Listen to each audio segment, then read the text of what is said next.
Hello, and welcome to today's episode. I'm going to be your host, The Irrelevant Nerd, and today we're going to be ranking the top 10 comic book movies of all time, my personal list, anyways. So, I figured since we have about a year break until our next comic book movie in general, it's a good time to get some of these rankings out.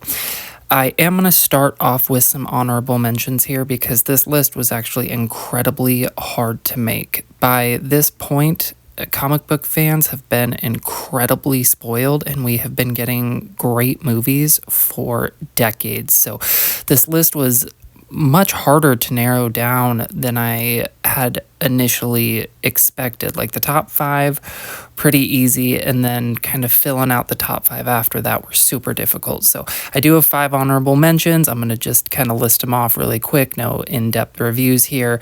But in my mind, they're all kind of tied for number 11 on the list.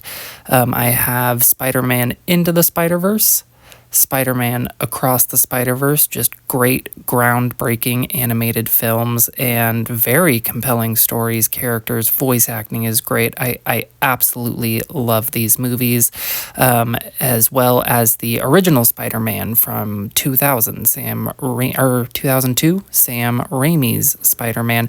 Great origin story, sets a tone, sets the world, and I think really nails the character in the Green Goblin is just a fantastic villain, played just wonderfully by Willem Dafoe. Watchmen, I think this is the most underrated comic book movie of all time. It is truly fantastic, and for me, has only gotten better with more watchings and more age, and I just absolutely love it. And the last of the honorable mentions, we're going to go with Zack Snyder's Justice League.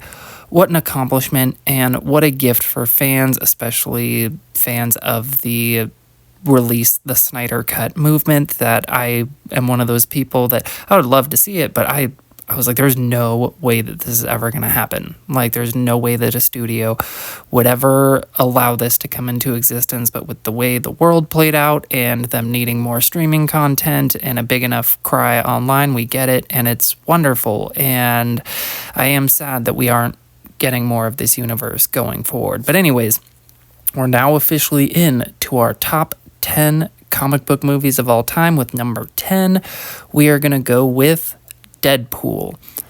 This movie, when it came out, was such a breath of fresh air. I have probably laughed harder in this movie than I have in any movie in the past 10 years. Like, my entire theater was just dying. They just nailed it. And the way the story behind this movie getting released and the way that it kind of came to fruition, it's another one of those where it's just such a great gift to fans. And them releasing the footage and then them announcing that they're moving forward with that same concept. And I just remember everybody being so excited, and man, did it deliver this true R-rated, fairly comic accurate version of the character. The soundtrack is great. The action sequences are a ton of fun, and the way that it kind of connects into the X-Men universe is pretty weak, but still fun, and they do poke fun at it. And the side characters were all just a ton of fun in this movie, and I really could not have been happier with the way this one landed. Number 9, we're going to go with Superman, the movie from 1978. This is the original. It deserves to be here. The score is fantastic. Christopher Reeve absolutely nails the character of both Clark Kent and of Superman. It's lighthearted. It's hopeful. It just absolutely nails the characterization in the story, in the portrayal. It's all just wonderful, and the movie takes itself seriously, and they bring in this great talent behind the camera, in front of the camera, for the directing, the screenwriter, same guy who wrote The Godfather. They bring in Marlon Brando to play Jor-El, and it all just comes together so wonderfully. And I've probably watched this movie like maybe 5 times over the past month as I've just kind of been doing all these Superman rankings and kind of comparing them in my mind, and I'm loving it. And this movie it's a damn near perfect Superman movie. Number 8, we're going to go with Avengers Endgame. What a beautiful culmination for all of these characters. If this is where they had decided to end the MCU, this would have been a perfect way to close out these 22 movies, because it would have been before Spider-Man Far From Home. And I mean, I'm glad they're still going. Like, it has definitely gone downhill, but I am happy to have some of the movies that we've gotten since then. But this would have been such a great way to close it, and they pulled it off. The character arcs work perfectly. Just the time with these characters and seeing them interact with each other from across all these franchises is just awesome as a fan, and you really just care because you've been with them so long, and the music here is top notch, and the acting here is top notch. Like, Robert Downey Jr. for this and Infinity War is really just honed in and just nails it. And the emotional aspect of this movie really works as well, because you do care about these characters so much, and the deaths of Black Widow, and in the final sequence when Robert Downey Jr. passes, you really feel him. Like, I was crying in that theater, and you could hear pretty much everybody crying in that theater when the characters start to realize that he is dying. And just really that whole final 45 minutes to an hour of the movie is just perfect. Like, it's such a great hype hour of a movie. Like, I don't know if I've ever been in a theater where people are just reacting so hard and so constantly. And the feeling you get when you leave the movie is just this satisfied feeling that this is it. They did it, and they really nailed it. And a lot of people doubted that they would ever get here, especially when the MCU first started. People used to laugh and scoff at these movies, like really even kind of after the first Avengers movie until about phase 3, I would say. But man, what a way to end it all. Number 7, we're going to go with Iron Man.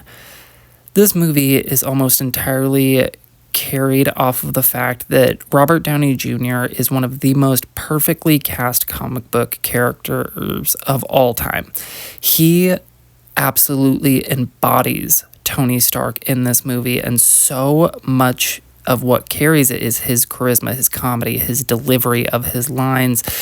He just nails it in this. It kicked off the MCU. The music is fun. The pacing is quick. The humor, it works from everybody. The special effects look really, really good. Like, there are a few shots in the movie that aren't as good as the others, but now, especially for the movie being 17 years old at this point, it almost all holds up incredibly well. And this is a great origin story, and it's still my favorite origin story in the MCU. It's just a strong way to have a character start in one place and end in a totally different place, not just from being like an ordinary man to a superhero, but from his core values entirely shift. And it's very straightforward, and it's amazing, and it's got a great Stan Lee cameo scene when Robert Downey Jr. or Tony Stark refers to him as Hef, Hugh Hefner, and he's wearing the robe. Loved it.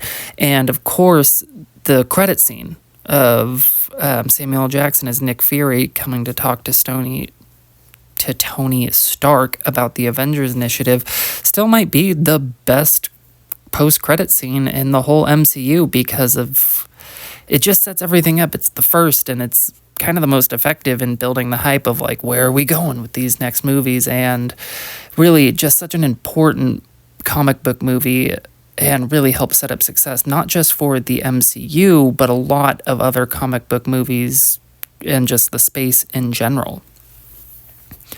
Number 6, we're going to go with our third MCU movie in a row, Captain America: The Winter Soldier. I fucking love this movie. The pacing is fantastic. The grit and feel of the movie are fantastic and gripping. The action sequences are amazing. They look practical. There's a few of them that are a little bit shakier than I would like, but the stunt work and the choreography here is top notch, and just the way it displays Captain America's powers, I think, are the best. Like, he kicks dudes, they go flying. That's how he is. He's a super strong ass dude, and the way he can throw the shield and have it fly around, I think it looks fantastic in this movie. The special effects are top notch from start to finish. It all looks great. The espionage side is a lot of fun. The mystery, the twists, the turns keeps you engaged. You get introduced to Falcon. You have Black Widow helping him out and kind of on her own journey and dealing with, she thinks Nick Fury dying, and you learn a lot more about Nick Fury, and he has his own, twists and turns that he's dealing with in this movie. And Captain America's suit in this movie is top notch. It is probably my favorite of all of them. They bring it back a little bit. I think is it Infinity War? I think it's Infinity War. It's a little bit different, but it's a similar look. I could be wrong. I'd have to go back and look, but I just absolutely love it. It is easily my favorite, but this is such a great movie, and I do find it kind of a unique watch amongst the MCU, because the action scenes, the world, it all feels a little bit different, still connected and in a good way, and it builds the universe, but it's its own unique thing, and I love it. Number 5, we're going to go with Batman Begins. For my money, this is the best hero origin story that we have gotten on screen by far. I love Iron Man. This is next level. The pacing of this movie, the way it's structured with the flashbacks, is fantastic. The character arc of Bruce Wayne, as you see him, they have the origin story. It shows him in this prison. Flashback to him trying to go back to Gotham. Flashes to him training with the League of Shadows. And it really builds him up, and you believe this version of the character. And then when he does come and start beating ass, you understand it. He has the training, he has the will, the drive, and you see all that he's been through. So the way that it sets up this world is just wonderful. And Christian Bale, Liam Neeson, they just nail their roles here. Like, Liam Neeson is as Ra's al Ghul, however you want to say it, and the way they use the League of Shadows and kind of build up that mythos, and it's become so iconic that a lot of people, when they think of Batman's origins, they think of the Batman Begins origins, which obviously does have some precedence in comics, but most people, this is their favorite origin, and I understand why. It's just great. The music, the look of it, the atmosphere. Nolan's directing is on point, and I don't really know how you would make a Batman origin story better than this. It's just fantastic. Number 4, we're going to go with Logan.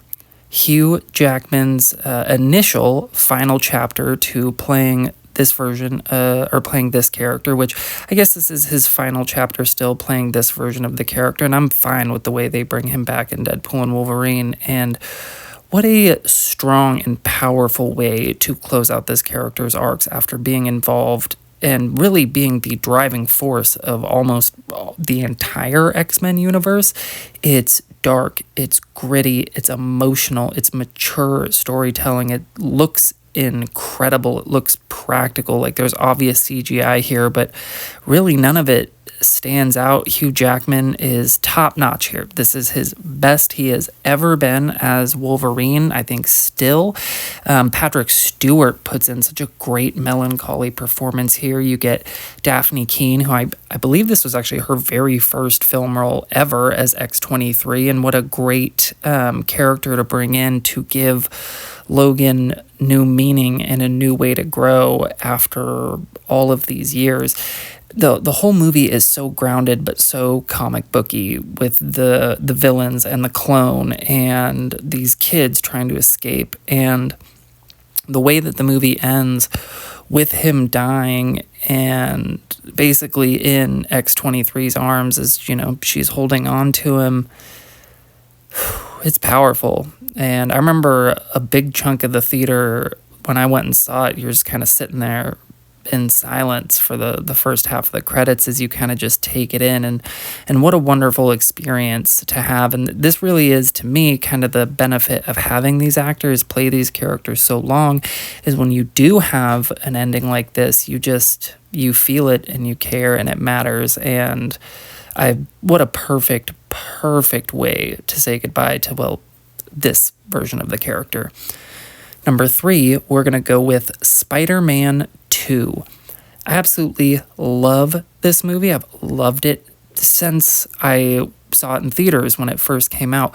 To me, this is like the best Peter Parker experience of any movie. Of any Spider-Man movie, this one seems to understand the most that life beats the fuck out of Peter Parker all the time at every little twist and turn, and yet he remains hopeful, persists, and keeps his purpose as Spider-Man. Like in this movie, he does lose it for one small scene as he's contemplating, but he ultimately realizes that's what he wants to do. But every little twist and turn of this movie, MJ's getting married, he loses his job, he's behind on rent, he's at a cocktail party, he can't get a drink, he can't get an appetizer, nothing. This whole movie is just constantly beating the shit out of him. He finds this great mentor in Doc Ock who falls, and he's just another person that he thinks he can care about who he loses. And the whole movie, he's just getting the shit beat out of him. And, it's a little dark, a little nihilistic, but that it is really how it should be. And seeing him still be Peter Parker and Spider-Man through all of it is so wonderful to see, and this movie just nails it. And the score from Danny Elfman is so good, still one of the top comic book scores of all time for me. Doc Ock, what a great villain. He's set up as just this man who wants to change the world, who, through his own hubris and his creation kind of turning against him and manipulating him, becomes this grave threat. And in his mind, he is still the hero. He's doing what he thinks is ultimately going to be the best thing. And the swinging scenes are fantastic. Harry Osborn is great in this movie, him still trying to figure out who Spider-Man is and having this strained relationship with Peter. I really love what they did that. And it does set up him becoming the villain of Spider-Man 3 very well. And unfortunately, that movie didn't play out the way that it probably should have. But you can see where they're going. And I do like it because it's just one more thing that Peter has to deal with. And then you get to the initial scene when Doc Ock has the arms on his back and he wakes up in the hospital is just a straight up scene from a horror movie where his tentacles come alive and start attacking the doctors and nurses, and the way that it's filmed with blood splattering everywhere. I love that fucking scene. I think it's so good and so unique and fun to have in this type of comic book movie, and of course just a very Sam Raimi type of scene. And you have the train sequence of this movie, which is so visually gripping. It's fun. The score makes you feel very much in the moment. You feel the tension. The emotional moment is right there afterwards when you have the city trying to defend Peter from Doc Ock and, saying that they're not going to reveal who he is because he took his mask off. And it's a beautiful scene. It's for me, the best scene in any Spider-Man movie because it's just the most Spider-Man-y thing to happen. He's protecting these people, and it's his main focus, and the villains are using him being distracted and worn out to defeat him. And then, Peter is ultimately able to defeat Doc Ock by appealing to his humanity. He doesn't just destroy him in this all-out brawl, which I'm sure he could have figured out a way to do, but man, this movie just, to me, gets the character of Peter Parker and Spider-Man the best. And I've loved a lot of the Spider-Man movies that we've gotten since then. I'm actually surprised that there aren't more in this list. I guess another honorable mention would be